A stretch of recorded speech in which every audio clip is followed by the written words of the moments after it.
ନମସ୍କାର, ଜୟ ଜଗନ୍ନାଥ। ଚାଲନ୍ତୁ ଜାଣିବା ଗୁରୁତ୍ୱପୂର୍ଣ୍ଣ ଏଜୁକେସନ୍ ଖବର। ପଞ୍ଚମ ବାର୍ଷିକ ପରୀକ୍ଷା ଶିକ୍ଷାବର୍ଷ 2025-26ରେ ଦେଖନ୍ତୁ ବୋର୍ଡ଼ ପରୀକ୍ଷା ଅନୁଷ୍ଠିତ ହେଉଛି। ଏହି ବୋର୍ଡ଼ ପରୀକ୍ଷାରେ ଦେଖନ୍ତୁ ଆସିଥିବା କୋଶ୍ଚିନ୍ ଗୁଡ଼ିକ ଆପଣମାନେ ଉତ୍ତର କରିବେ। ସଠିକ୍ ଉତ୍ତର ଗୁଡ଼ିକ ଚାଲନ୍ତୁ ଜାଣିବା। ଦେଖନ୍ତୁ ପ୍ରଥମେ ଆପଣଙ୍କର ବାର୍ଷିକ ପରୀକ୍ଷା 25-26, ତାପରେ ପଞ୍ଚମ ଶ୍ରେଣୀ ଓ ବିଷୟ ଓଡ଼ିଆ ଆପଣ ଯେଉଁଥିରେ ଦେଖନ୍ତୁ ପୂର୍ଣ୍ଣ ସଂଖ୍ୟା ଆପଣଙ୍କର 40, ମୌଖିକ 10, 50। ସେହିଭଳି ଆପଣଙ୍କର 1 ନମ୍ବର କୋଶ୍ଚିନ୍ ଗୁଡ଼ ଚାଲନ୍ତୁ ଆଲୋଚନା କରିବା। ଦେଖନ୍ତୁ 1943 ମସିହା ମାର୍ଚ୍ଚ ମାସ 29 ତାରିଖ ନିମ୍ନରେ ଦିଆଯାଇଥିବା ଅନୁଚ୍ଛେଦକୁ ପଢ଼ ଏବଂ ସେଗୁଡ଼ିକର ଉତ୍ତର ଦିଅ। ତ ପ୍ରଥମେ ଅନୁଚ୍ଛେଦ ପଠନ ହେବ। ତ 1943 ମସିହା ମାର୍ଚ୍ଚ 29 ତାରିଖ ସକାଳ 5ଟା ବେଳକୁ ଅଳ୍ପ କେତୋଟି ମୁହୂର୍ତ୍ତ ଚାଲିଥାଏ। ଜେଲ କର୍ମଚାରୀ ଆସି ଲକ୍ଷ୍ମଣଙ୍କ ପାଖରେ ପହଞ୍ଚି ଲକ୍ଷ୍ମଣ ଆଗେଇ ଚାଲିଲେ ଫାଶିକୁଣ୍ଠ ଆଡ଼କୁ। ମୁହଁରେ ତାଙ୍କର ରାମଧୁନ୍। ଶେଷରେ ଲକ୍ଷ୍ମଣ ମୁହଁରୁ ଶେଷ ବାକ୍ୟ ବାହାରି ଆସିଲା, ଆକାଶରେ ସୂର୍ଯ୍ୟଚନ୍ଦ୍ର ଯଦି ସତ୍ୟ ତେବେ ମୋ ମା ନିଶ୍ଚୟ ସ୍ୱାଧୀନ ହେବ। ପରବର୍ତ୍ତୀ କ୍ଷଣରେ ଲକ୍ଷ୍ମଣ ଶରୀର ଝୁଲି ପଡ଼ିଲା ଫାଶିକୁଣ୍ଠରେ। ଲକ୍ଷ୍ମଣ ନାୟକଙ୍କ ଶରୀର ସିନା ମାଟିରେ ମିଶିଯାଇଛି, କିନ୍ତୁ ସବୁଦିନ ପାଇଁ ସେ ଅମର ହୋଇ ରହିଯାଇଛନ୍ତି ଜନମାନସରେ। ଚାଲନ୍ତୁ ଏହାର ଉତ୍ତର ଗୁଡ଼ିକ ଆପଣ ପ୍ରଶ୍ନର ଉତ୍ତର ଗୁଡ଼ିକ କରିବା। ଦେଖନ୍ତୁ ଏହା ହେଲା ଆପଣଙ୍କର ଅନୁଚ୍ଛେଦ ପଠନ। ଦେଖନ୍ତୁ ପ୍ରଥମ ପ୍ରଶ୍ନ ଦେଇଛି ଲକ୍ଷ୍ମଣ ନାୟକ କେଉଁ ଦିନ ଫାଶୀ ପାଇଥିଲେ? ତ ଆପଣଙ୍କର ଉତ୍ତର ହେଉଛି 1943 ମସିହା ମାର୍ଚ୍ଚ 29 ତାରିଖ ସକାଳ 5ଟା ବେଳେ। ସେହିଭଳି ଦ୍ୱିତୀୟ ଖ ନମ୍ବର ଉତ୍ତର ଦେଇଛି ଫାଶିକୁଣ୍ଠ ଆଡ଼କୁ ଯିବାବେଳେ ଲକ୍ଷ୍ମଣ କଲ୍ କହୁଥିଲେ। ଫାଶିକୁଣ୍ଠକୁ ଯିବାବେଳେ ଲକ୍ଷ୍ମଣ କହୁଥିଲେ ରାମଧୁନ୍। ରାମଧୁନ୍ ଅର୍ଥ ଆପଣ ଜାଣିଛନ୍ତି ରଘୁପତି ରାଘବ ରାଜାରାମ ପତିତପାବନ ସୀତାରାମ। ତେଣୁ ଫାଶିକୁଣ୍ଠ ଆଡ଼କୁ ଯିବାବେଳେ ଲକ୍ଷ୍ମଣ ନାୟକ ରାମଧୁନ୍ ହିଁ ଗାଉଥିଲେ। ସେହିଭଳି ଗ ନମ୍ବର ଦେଖନ୍ତୁ ଲକ୍ଷ୍ମଣ ନାୟକ ଶରୀର ସିନା ମାଟିରେ ମିଶିଯାଇଛି, କିନ୍ତୁ ସବୁଦିନ ପାଇଁ ଅମର ହୋଇ ରହିଛନ୍ତି ଜନମାନସରେ। ଏହାର ତାତ୍ପର୍ଯ୍ୟ ଅର୍ଥ କ'ଣ? ଦେଖନ୍ତୁ ଲକ୍ଷ୍ମଣ ନାୟକ ଜଣେ ସ୍ୱାଧୀନତା ସଂଗ୍ରାମୀ। ସଂଗ୍ରାମ କରି ଜୀବନ ତାଙ୍କର ମାଟିରେ ମିଶିଯାଇଛି। ସେ ଯେତେବେଳେ କହୁଥିଲେ ଯେତେଦିନ ଯାଏ ସୂର୍ଯ୍ୟଚନ୍ଦ୍ର ଥିବ ସେତେବେଳେ ମୋ ମା ଦିନେ ନା ଦିନେ ସ୍ୱାଧୀନ ହେବ, ଏହିଭଳି ଦୃଢ଼ୋକ୍ତି ପ୍ରଦାନ କରିଥିଲେ। ତା'ର 4 ବର୍ଷ ପରେ 1947 ମସିହା ଅଗଷ୍ଟ ମାସ 15 ତାରିଖରେ ଭାରତ ସ୍ୱାଧୀନ ହୋଇଥିଲା। ତେଣୁ ଏହାର କହିବାର ତାତ୍ପର୍ଯ୍ୟ ଥିଲା ଯେ ଲକ୍ଷ୍ମଣ ନାୟକ ହେଉଛନ୍ତି ଜଣେ ମହାପୁରୁଷ। ସେ ସିନା ଆଜି ନାହାନ୍ତି, କିନ୍ତୁ ତାଙ୍କର ଯେଉଁ ସ୍ୱାଧୀନ ସଂଗ୍ରାମ ଚିର ଅବଦାନ ହୋଇ ରହିଛି। ଶରୀର ସିନା ମାଟିରେ ମିଶିଛି, କିନ୍ତୁ ସବୁଦିନ ପାଇଁ ସେ ଆଜି ଅମର ହୋଇ ରହିଛନ୍ତି। ସେହିଭଳି ଘ ନମ୍ବର ଆକାଶରେ ସୂର୍ଯ୍ୟଚନ୍ଦ୍ର ଯଦି ସତ୍ୟ ତେବେ ମୋ ମା ନିଶ୍ଚୟ ହେବ। ଏହାକୁ ସରଳ ଭାଷାରେ ବୁଝାଇ ଲେଖ। ଉତ୍ତର ଲେଖିବେ। ଦେଖନ୍ତୁ ଯେତେବେଳେ ଲକ୍ଷ୍ମଣ ନାୟକ ଫାଶିକୁଣ୍ଠ ଯାଉଥିଲେ ତା ପୂର୍ବରୁ ସେ କହିଥିଲେ ଯେ ଆକାଶରେ ସୂର୍ଯ୍ୟଚନ୍ଦ୍ର ଯଦି ସତ୍ୟ ତେବେ ମୋ ମା ନିଶ୍ଚୟ ସ୍ୱାଧୀନ ହେବ। ତେଣୁକରି ଲକ୍ଷ୍ମଣ ନାୟକ ଜାଣିଥିଲେ ଯେ ସ୍ୱାଧୀନତା ସଂଗ୍ରାମ କଲେ ସ୍ୱାଧୀନତା ସଂଗ୍ରାମରେ ନିଶ୍ଚୟ ନା ଦିନେ ଫଳ ଆସିବ। ତେଣୁ ସେହି ଫଳ ହିସାବରେ ସେ ସ୍ୱାଧୀନତା ଲାଭ କରିଥିଲା ଏବଂ ଭାରତ ମା ମଧ୍ୟ ସ୍ୱାଧୀନ ହୋଇଥିଲା। ସେହିଭଳି ମ ନମ୍ବର ଦେଖନ୍ତୁ ମୋ ମା ନିଶ୍ଚୟ ସ୍ୱାଧୀନ ହେବ। ମା'ର ଅର୍ଥ ବୁଝାଉଥିବା ଆଉ ଏକ ଶବ୍ଦ ଲେଖ। ମୋ ମା ନିଶ୍ଚୟ ଅର୍ଥ ମା'ର ଆଉ ଗୋଟିଏ ଶବ୍ଦ ହେଉଛି ଜନନୀ।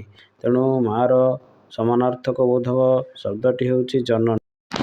ସେହିଭଳି 2 ନମ୍ବର ଦେଖନ୍ତୁ ଏ ଦେଶ ମାଟିରେ ଗଢ଼ା ଆମ ଦେହ, ଏ ଦେଶ ମାଟିରେ ମିଶୁ, ଏ ଦେଶ ଜନନୀ ସନ୍ତାନ ଆମେ, ଆମ ଭାରତର ଶିଶୁ। ଉଦୟ ତପନ ସମ ଊର୍ଦ୍ଧ୍ୱରେ ଶିରି, ତୋଳି ଆମେ ଜଳୁ, ଜଳିବା ଆମର ଧର୍ମ। ଇଏ ଥିଲା ଆପଣଙ୍କର ପୋଏମ୍ ବା ପଦ୍ୟର ଆପଣଙ୍କର ଅଛି ଅନୁଚ୍ଛେଦ।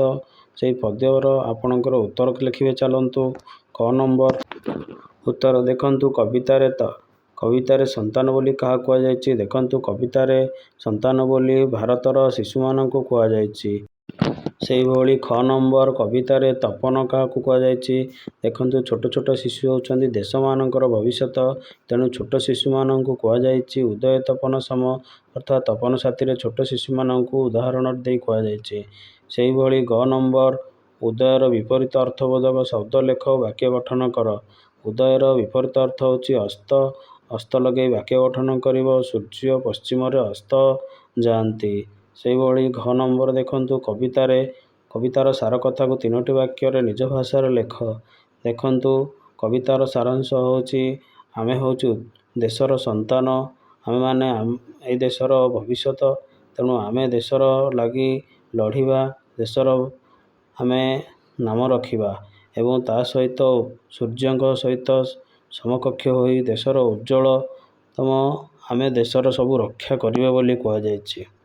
ସେହିଭଳି ଆପଣଙ୍କର 3 ନମ୍ବର ଦେଖନ୍ତୁ, ଗୋଟିଏ ପୋଷ୍ଟର ଦେଇଛି। ଦେଖନ୍ତୁ ଏହି ବୋର୍ଡ଼ ପରୀକ୍ଷାଟି ସାରା ଓଡ଼ିଶାର ସମାନ କ୍ୱେଶ୍ଚିନ୍ ଆସୁଛି। ତେଣୁ ଏହି କ୍ୱେଶ୍ଚିନ୍ ଗୁଡ଼ିକ ଆପଣମାନେ ଦେଖିନିଅନ୍ତୁ ଆପଣଙ୍କର କେତେ ନମ୍ବର ରହିବ। ତେଣୁ ପୋଷ୍ଟରକୁ ଦେଖ, ନିମ୍ନ ପ୍ରଶ୍ନଗୁଡ଼ା ଉତ୍ତର ଲେଖ। ଡେଙ୍ଗୁ ପ୍ରତି ସଚେତନ ରୁହନ୍ତୁ, ସୁସ୍ଥ ରୁହନ୍ତୁ, ଏହାର ଲକ୍ଷଣ ଓ ପ୍ରତିକାର। ଏହି ପୋଷ୍ଟରରୁ କ'ଣ ସବୁ ସୂଚନା ମିଳୁଛି? ଏହି ପୋଷ୍ଟରରୁ ଡେଙ୍ଗୁ ରୋଗର ସଚେତନା ସମ୍ବନ୍ଧରେ ସୂଚନା ମିଳୁଛି। ଏହାର ପ୍ରତିକାର ଓ ଲକ୍ଷଣ ବିଷୟରେ ମଧ୍ୟ ସୂଚନା ମିଳୁଛି। ଏହାକୁ ଓଡ଼ିଶା ସରକାର ଏହି ପୋଷ୍ଟରଟି ତିଆରି କରିଛନ୍ତି ବୋଲି ପ୍ରଦତ୍ତ ରହିଛି। ଏହି ପୋଷ୍ଟର ବିଷୟରେ ବର୍ଣ୍ଣନା କର। ଦେଖନ୍ତୁ ଏହି ପୋଷ୍ଟରଟି ହେଉଛି ଆପଣଙ୍କର ଡେଙ୍ଗୁ ରୋଗର ସଚେତନତା। ତେଣୁ ଡେଙ୍ଗୁ ରୋଗ କିଭଳି ଭାବରେ ବ୍ୟାପେ, ଏହାର ଲକ୍ଷଣ ସବୁ କ'ଣ ରହିଛି, ଏହାର ପ୍ରତିକାର କ'ଣ କରାଯାଏ, ସେହି ବିଷୟରେ ବର୍ଣ୍ଣନା କରାଯାଇଛି। ଦେଖନ୍ତୁ ଏହାର ଲକ୍ଷଣ ଗୁଡ଼ିକ କ'ଣ ରହିଛି ସେଗୁଡ଼ିକ ଦେଇଛି ତଳକୁ ତଳ ଏବଂ ତା'ର ପ୍ରତିକାର ମଧ୍ୟ ଦେଇଛି। ସେହିଭଳି ଗ ନମ୍ବର ଡେଙ୍ଗୁ ସଚେତନା ବିଷୟରେ ବିଦ୍ୟାଳୟ ସ୍ତରରେ କେଉଁ ସବୁ କାର୍ଯ୍ୟ କରାଯାଇପାରିବ? ବିଦ୍ୟାଳୟ ସ୍ତରରେ ନାଚ ଗୀତ କରାଯାଇପାରିବ। ଛୋଟ ଅଭିନୟ ମାଧ୍ୟମରେ ଡେଙ୍ଗୁ ରୋଗ କିଭଳି ଭାବରେ ବ୍ୟାପୁଛି ତା'ର ନିରାକରଣ କରିବା, ଡାକ୍ତର ପାଖକୁ ଯିବା ଇତ୍ୟାଦି ଆମେ ଗପ ମାଧ୍ୟମରେ, ଗୀତ ମାଧ୍ୟମରେ, ଅଭିନୟ ମାଧ୍ୟମରେ ବିଦ୍ୟାଳୟ ସ୍ତରରେ ସଚେତନ କରିପାରିବା। ନିର୍ଦ୍ଦେଶ ଅନୁସାରେ ଉତ୍ତର ଦିଅ। ଦେଖନ୍ତୁ ତଳେ ଦିଆଯାଇଥିବା ବାକ୍ୟଗୁଡ଼ିକରୁ କେଉଁଟି ଠିକ୍ ବାଛି ଲେଖ। ମୁଁ ବଜାରକୁ ଗଲି, ତୁମେ ବଜାର ଗଲି, ସେ ବଜାରକୁ ଗଲି, ଆପଣ ବଜାରକୁ ଗଲି। ତେଣୁ ଠିକ୍ ଉତ୍ତର ହେଉଛି ମୁଁ ବଜାରକୁ ଗଲି। ସେହିଭଳି ଠିକ୍ ଉତ୍ତରକୁ ବାଛ। ଖ ନମ୍ବର ସନ୍ନ୍ୟାସୀ, ସନ୍ନ୍ୟାସୀ, ସନ୍ନ୍ୟାସୀ, ସନ୍ନ୍ୟାସୀ।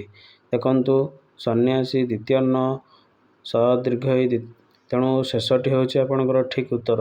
ସେହିଭଳି ଗ ନମ୍ବର ଦେଖନ୍ତୁ, ବନ୍ଧନୀ ମଧ୍ୟରୁ ଦିଆଯାଇଥିବା ନିର୍ଦ୍ଦେଶ ଅନୁସାରେ ବାକ୍ୟଟି ଲେଖ।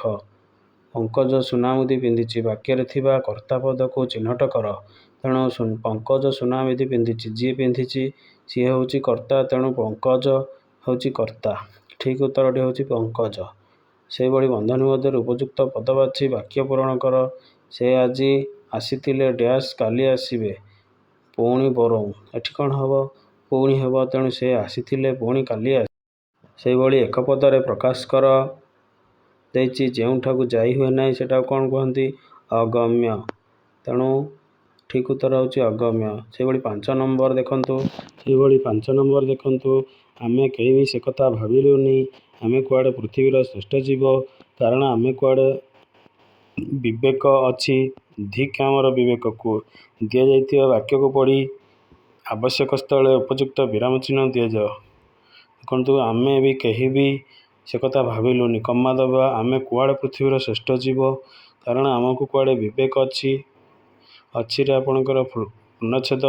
ସେହିଭଳି ଧିକ୍ ଆମର ବିବେକକୁ ଆମେ ଦେବା ଆଶ୍ଚର୍ଯ୍ୟ ଚିହ୍ନ ବା ବିସ୍ମୟକର ଚିହ୍ନ।